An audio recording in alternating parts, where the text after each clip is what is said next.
کہ الہ وہ ہے جس سے امید کی جائے، جس سے دعا مانگی جائے، جس کے ذکر سے تسلی اور سکون ملے، جس پر توکل کیا جائے، جس کا خوف دل میں رکھا جائے، جس سے انتہائی درجہ محبت کی جائے اور عاجزی اختیار کی جائے، وہی الہ ہے، اور ایسا صرف اللہ ہے اور کوئی نہیں۔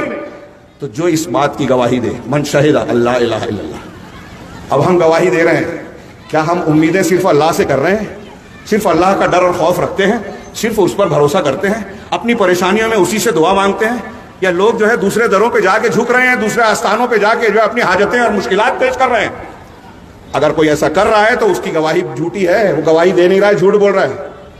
تو اللہ کے رسول صلی اللہ علیہ وسلم فرمایا کہ جو گواہی دے کہ اللہ کے سوا کوئی معبود برحق ہے ہی نہیں، وحدہ لا شریک اللہ، تاکید کی، لا الہ کوئی معبود نہیں، اسی کی تاکید رہی، لا شریک، اس کا کوئی شریک نہیں ہے، الا اللہ، صرف اللہ ہے عبادت کے لائق۔ تو آگے کہا وحدہ، وہ اکیلا ہے، اکیلا ہے اپنی صفات میں، اکیلا ہے اپنے کاموں میں، اکیلا ہے اپنے حقوق میں۔ کسی بھی مرحلے میں ایک درجے کے برابر بھی کوئی نبی، کوئی فرشتہ، کوئی بزرگ، کوئی پیر ہوا میں اڑے، پانی پہ چلے، کوئی اللہ کے جیسا ہے ہی نہیں۔